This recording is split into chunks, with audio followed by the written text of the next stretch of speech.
Hi, my name is Megan Young, and this is my video post, quiz number 3 for my philosophy of special education.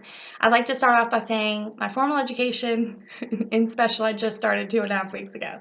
So as far as establishing a philosophy, it would be really hard for me to give you that concrete philosophy that fits into a box because I'm still shaping it, still molding. However, I can provide you with some core beliefs and some core values that are starting to take shape based on my experiences as a general education teacher, as a teacher who's worked with special needs children, as well as just my general belief towards people and compassion towards others. So we'll start with core belief number 1: all children can learn.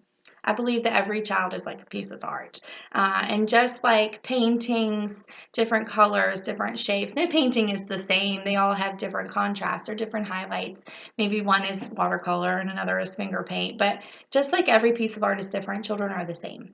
Children are all different and they're all unique. They each have their own box of gifts and talents and challenges and strengths and goals that they bring to the table. And so all children have the capability of being their own Rembrandt or their own Monet in their own right. And just because every child looks different doesn't mean that they can't learn in their own special way. So that takes us to core value number 2, core belief: meet kids where they are. We talk a lot about that here in the preschool setting, but having a positive relationship with your children is absolutely critical. We are the most successful as teachers when we know our children, we know their interests, we know their passions, we know what makes them tick, we know where they're coming from and how their home environment affects their day-to-day routines, and all the stresses and the burdens that they may carry, and that truly affects them throughout the day. So knowing your kids, having a positive relationship with them, knowing where their strengths and abilities are, and then you can start there as a base, as a foundation for learning experiences, and then as you start there, you can implement strategies for them to meet the goals that are necessary where they may be struggling in those areas. Core value number 3 is about least restrictive environment.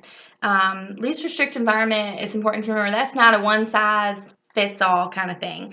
Learning environments and processes, whatever they may be, wherever they may be, should always be safe and positive, welcoming, support risk taking, and collaborative, inviting and sharing of ideas from parents and teachers on your team or in your classroom, and as well as other students.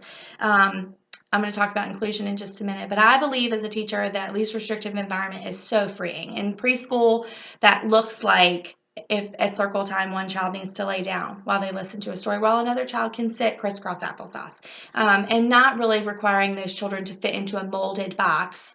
This is how you need to do it and the way you need to do it. Process versus product is another thing that we talk about a lot in preschool. I have 2 examples of a sunshine. 1 and 2, obviously one looks a little more like a sunshine than the other. However, we focus on the process of it instead of the product. And we show respect and appreciation for both forms.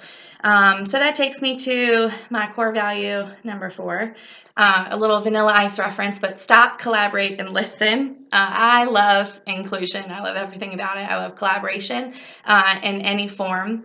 I'm very inspired and I'm very motivated by teachers all coming together and bringing whatever tools and experiences they have to create the best optimal learning situation. I've been in a general ed situation, both in this preschool setting as well as at a high school that I worked at, where I was not given the support administratively that I needed, and I did have children with special needs in my classroom, and I didn't have the tools and I felt so discouraged. I felt so demotivated. And it's hard. It makes your job really hard because you know that you're not providing what you're supposed to be providing. And so working here in the preschool setting, I do have county support now for my children.